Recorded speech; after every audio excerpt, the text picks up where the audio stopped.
Diễm xin chào cô chú, anh chị, các bạn và các em.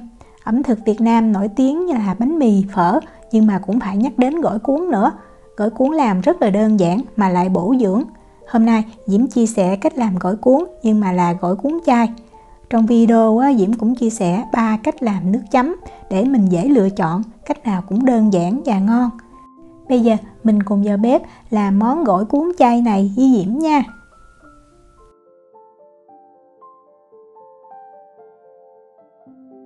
Đầu tiên mình đi chuẩn bị những nguyên liệu cho cái món gỏi cuốn trước. Thì Diễm có bún khô ha. Bún khô này mình mua về, mình sẽ bắt một cái nồi nước thiệt là sôi, rồi mình mới cho bún vào mình trụng. Thì với cái công thức này đó, mình cần 100g bún khô nha. Tùy cái bún to hay nhỏ thì cái bún này đó Diễm sẽ luộc ở lửa trung bình, thời gian từ 10 cho tới 12 phút. Thỉnh thoảng mình đảo lên cho bún nó được chín đều. Khoảng 10 phút thì mình sẽ kiểm tra cái sợi bún, mình nên ăn thử nha. Mình ăn mình thấy bún nó vừa có cái độ mềm và dai nhẹ là mình nhắc khỏi bếp. Mình trụng lâu quá thì bún nó sẽ bị nát, còn ít quá thì bún cứng cũng không có ngon. Nhắc khỏi bếp thì Diễm sẽ đổ ra một cái rổ. Mình xả bún lại bằng nước sạch cho cái nước luộc nó không còn nữa, và sợi bún nó cũng săn lại thì cái bún nó mới dai, nó ngon. Mình xả nước, mình thấy cái nước nó trong là được. Mình sẽ để ở đây cho bún nó ráo. Thỉnh thoảng mình tới mình xóc lên như vậy để cho sợi bún nó tơi ra mà nó vẫn giữ được cái độ mềm dai, khô ráo hơn. Để bổ sung protein cho món chay thì mình sẽ có ở đây là đậu hũ và nấm. Nấm thì Diễm dùng nấm đùi gà 150g nha. Nấm đùi gà bây giờ đang mùa nên rất là rẻ. Tiếp theo là 400g đậu hũ. Thì đậu hũ mình có thể mua hoặc là mình tự làm cũng được. Diễm thích mua sẵn hơn. Diễm mua cái hiệu này. Đậu hũ này thì nói chung nó không có giống đậu hũ Việt Nam lắm, nhưng mà mình ăn cũng rất là ngon. Miếng đậu hũ nó to đó, vì vậy Diễm sẽ cắt ra làm đôi. Sau đó Diễm cắt ra thành 2 miếng như vậy. Mình cho một ít dầu vào trong nồi để mình chiên. Thì dầu chỉ cần ngập 1/3 của miếng đậu hũ là được ha. Đậu hũ thì mình không có nên chiên ngập dầu. Đó, mình thấy đũa nó nổi những cái bọt sôi lên như vậy thì mình cho đậu hũ vào mình chiên. Mình chiên ở cái lửa trung bình, và tùy cái miếng đậu hũ nó dày hay mỏng đó. Cái miếng này thì Diễm chiên mỗi mặt khoảng 3 phút thì Diễm thấy ngon. Đậu hũ này mình không có nên chiên lâu, tại chiên lâu nó sẽ bị cứng và nó khô, không còn giữ được cái độ mềm và thơm. Chỉ cần vừa vàng là được nha. Đậu này thì mình chiên nó không có phồng được như là đậu hũ của Việt Nam. Đậu hũ chiên đạt thì mình cứ vớt ra rồi mình để cho ráo dầu là được. Nấm thì Diễm sẽ cắt ra thành từng lát, nó có cái độ dày khoảng 0,8 cm. Sau đó mình sẽ cắt ra thành sợi nha. Cái nấm này thì Diễm thấy nó ngon là khi mà mình xào mình nấu nó không có bị co lại nhiều, và nó vẫn giữ được cái độ dai ngon. Ở đây Diễm có một cái cây baro, thì ăn chay mình không ăn hành tỏi, vì vậy mình sẽ sử dụng baro để mình thay thế. Mình cắt ra một cái đoạn như vậy, nó khoảng 10g nha. Rồi bây giờ mình sẽ bằm cái baro này cho nó nhuyễn chút xíu.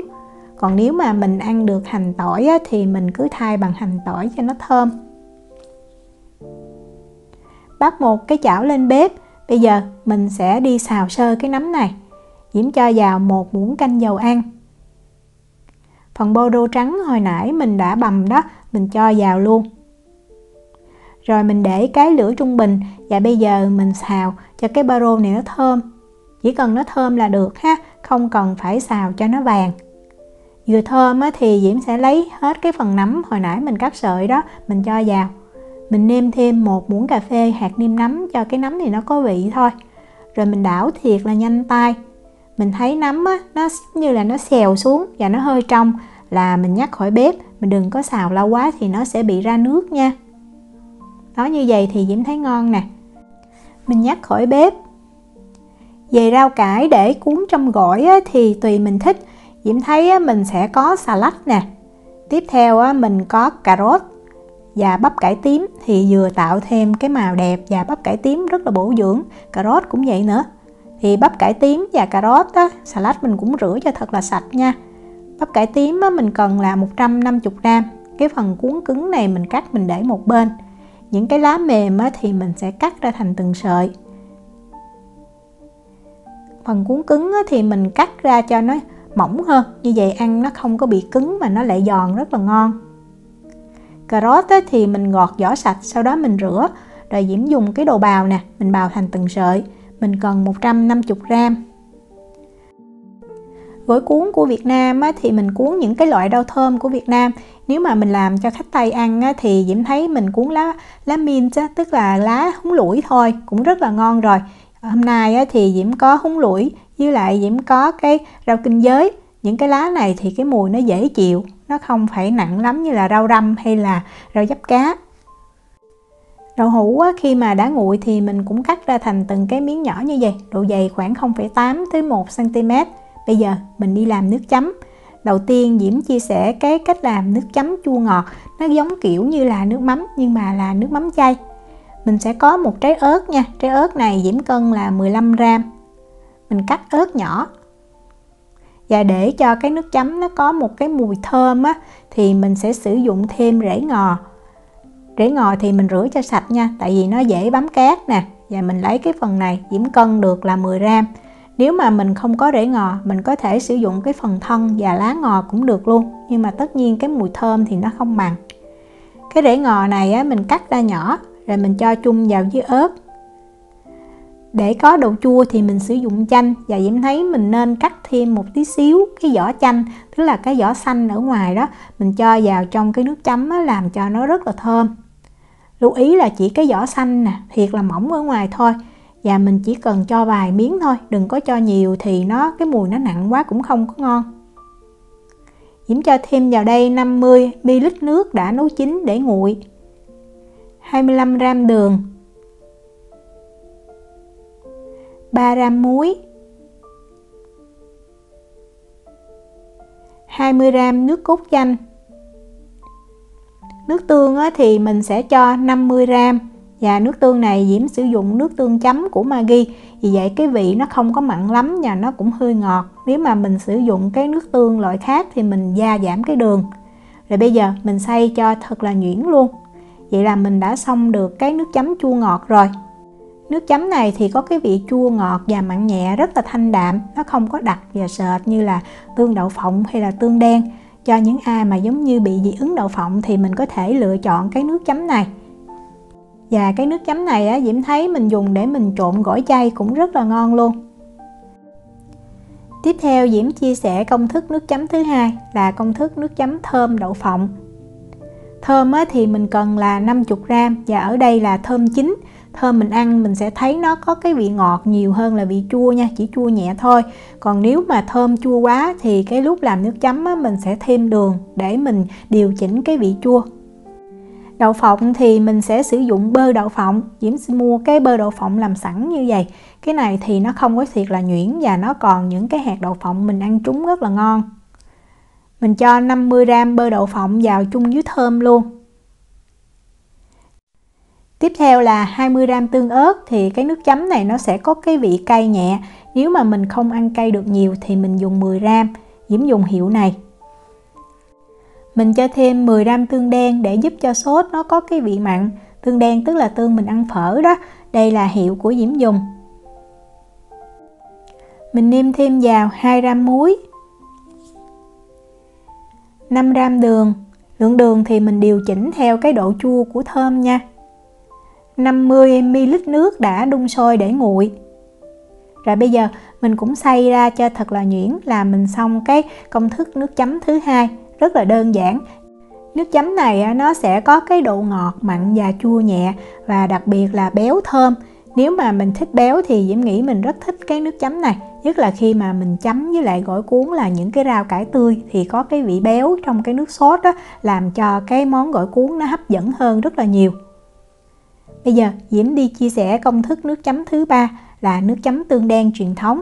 Cái nước chấm này là nước chấm chay nhưng mà mình dùng mặn cũng được luôn, tức là cho gỏi cuốn tôm thịt đó. Diễm có ở đây là 5g me nha. Thì me này nó chỉ là phần thịt me thôi, nó không có hột. Cái hiệu me mà Diễm dùng là hiệu này. Mình mua ở trong tiệm của Việt Nam là có. Mình sẽ cho vào đây 150ml nước sôi. Nước vừa nấu sôi thì mình cho vào. Và bây giờ mình sẽ tán ra cho me nó tan. Rồi mình đợi khoảng 10-15 phút á, mình hãy đi lượt lại cái me này. Diễm sẽ đổ ra một cái rây để mình bỏ cái phần xác me đi. Mình cho vào đây 60g tương đen, là tương hồi sinh sao hồi nãy Diễm có quay rồi đó. 25g bơ đậu phộng, 10g tương ớt. Và bây giờ mình khuấy cho những cái hỗn hợp này nó hòa đều với nhau. Thì bơ đậu phộng á, nếu mà gặp nóng nó mới tan ha. Cái nước này thì không có nóng lắm, cho nên mình khuấy cho nó vừa tan như vậy là được. Bắt một cái nồi nhỏ lên bếp, Diễm sẽ cho vào đây 1 muỗng canh dầu ăn. Rồi mình lấy thêm 10g cái phần trắng của baro đó, mình băm nhuyễn nha, rồi mình cho vào luôn, thì nó khoảng 1 muỗng canh. Rồi mình bật lửa trung bình, và bây giờ mình sẽ phi cho cái phần baro này nó vàng và nó thơm. Lưu ý là mình phi vàng nha. Mình thấy bắt đầu nó vừa vàng á, như vậy. Thì mình sẽ lấy cái hỗn hợp nước sốt hồi nãy đó, mình cho vào.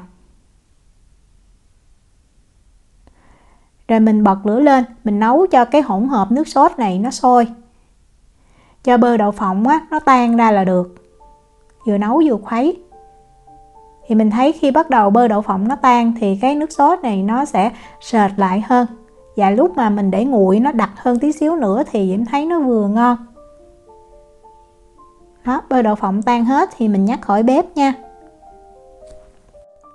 Cái nước chấm tương đen này á, mình có thể làm sẵn rồi mình cất vào trong tủ lạnh, mình để dành mình ăn cũng được luôn.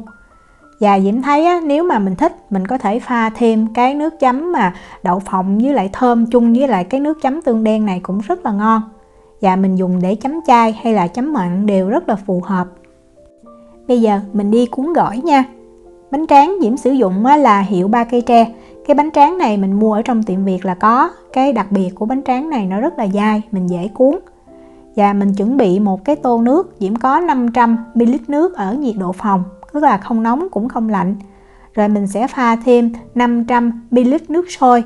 Mình sẽ nhúng bánh tráng bằng nước ấm, tức là khoảng 60 độ C. Thì Diễm thấy cái bánh tráng nó sẽ dai. Lúc mà mình cuốn nó không có bị rách. Nhúng bánh tráng vào nước thì mình xoay thiệt là đều. Mình thấy là nước nó thấm hết cái bánh tráng mới được nha. Và bánh tráng nó có 2 mặt, một cái mặt nhám và một cái mặt láng. Thì cái mặt láng mình sẽ để nằm bên dưới. Salad đó, tùy cái miếng salad to hay nhỏ. Mình không có nên cuốn salad nhiều, tại vì cái gỏi cuốn mà cuốn to quá thì nó cũng dễ bị rách. Diễm cho nửa lá thôi. Rồi mình cho cà rốt nè, mình cho khoảng chừng 6g là được. Tiếp theo mình cho bắp cải tím cũng khoảng 6g. Rồi mình cho vài cái lá rau thơm vào, nên có thì cái cuốn gỏi nó mới ngon. Rồi mình cho đậu hũ ha, đậu hũ thì Diễm sẽ cho 4 miếng. Rồi mình cho thêm nấm mình đã xào nè. Có nấm á, mình ăn chúng nó có cái độ dai giòn ngon. Và bún á, thì mình cho khoảng 10g thôi, đừng có cho nhiều. Và mình cuốn lại. Nếu mà mình muốn cuốn sẵn để mình đãi khách á, thì mình cuốn xong mình cứ lấy màng bọc thực phẩm đó, mình bọc thiệt kín thì Diễm thấy mình để 4-5 tiếng cái bánh tráng này nó vẫn còn mềm dẻo ngon. Và lưu ý mình cuốn cho thiệt là chặt tay nha. Chặt tay và nhúng bánh bằng nước ấm thì bánh tráng nó sẽ không có bị rách. Đó, khi mà mình cắt ra thì mình đừng có cắt cái giống như nó xéo quá, mình chỉ cắt vừa cái độ xéo thôi. Thì cái cuốn gỏi nó sẽ chắc, nó không có bị rớt ra. Diễm thấy như vậy thì nó vừa đẹp nè. Và những cái nguyên liệu á, nó còn trong cái cuốn gỏi. Với công thức này á, thì mình sẽ làm được 15 cuốn như vậy. Và mình cắt đôi là mình được 30 cuốn. Nếu mà mình cuốn sẵn để đãi khách hoặc là mang đi xa thì mình cứ cuốn rồi mình bọc màng bọc thực phẩm lại cho kín. Khi nào ăn á, thì mình hãy cắt đôi nó ra để tránh cho những cái nguyên liệu bên trong nó bị khô. Khi ăn thì mình rắc mè rang lên. Diễm thấy nên có mè đen và mè trắng thì nhìn nó hấp dẫn. Nếu mà mình đãi khách á, thì Diễm thấy mình nên làm 3 cái loại nước chấm để khách dễ lựa chọn. Tại vì cũng rất là nhiều khách có thể bị dị ứng với lại đậu phộng. Diễm chúc cô chú, anh chị, các bạn và các em làm được món gỏi cuốn chay thiệt là ngon. Nếu mà có thắc mắc gì thì cứ để lại lời nhắn hoặc là gửi tin nhắn cho Diễm. Diễm cảm ơn sự quan tâm theo dõi video rất là nhiều. Hẹn gặp lại trong những video tiếp theo. Chào tạm biệt.